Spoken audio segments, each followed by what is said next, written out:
ito si Governor Sol Aragones. Hindi pa ginawang 95% eh. Nakakuha raw po ng 93.08% approval rating. Dyan sa mga Lagueños o dyan sa mga Laguna, pinuri ang malinaw na pagbabago sa lalawigan ng Laguna. Alam niyo kung susundan niyo yung social media page po ni Governor Sol Aragones, talagang naandun lahat. Kumbaga yung resibo na ginagawa nung Ali, napaka-aktibo ha. Narito ang balita ni Jay Martin. Target on air. Live report. Karex, patuloy na tumatanggap ng malakas na suporta mula sa mga Lagunense si Governor Sol Aragones matapos makakuha ng mataas na 93.8% approval rating sa pinakabagong survey ng SU Research Makati na isinagawa mula Mayo 1 hanggang Mayo 5 taong kasalukuyan.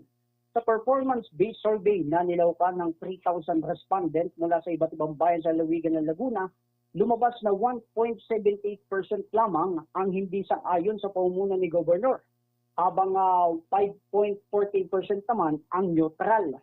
Samantala, nagpasalamat naman si Governor Sol Aragones sa patuloy na tiwala at suporta ng mga Lagunense sa kabila ng mga batikos at paninira laban sa kanyang administrasyon.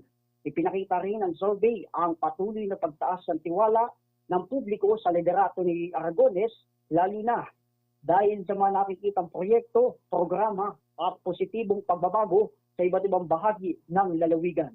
Ang inyong likod, ako si J. Martin ng Target On Air. Nagulat para sa DCME 1530, ang Radyo TV. Target on air. Live report. Ang bahaging ito ay hatid sa inyo ng Pasay Cockpit. Basta quality fight, Pasay Cockpit. At Del Monte Cockpit Arena. Sa Del Monte, magandang harapan. Patas ang laban. Ay, yung taga Luisiana, Laguna at nakasubaybay sa atin ha. At minsan nga kausapin natin si Mayor Maper dyan sa Laguna. At napakaaga kasi nung demolition job na ginagawa kay Governor Sol Aragones ha.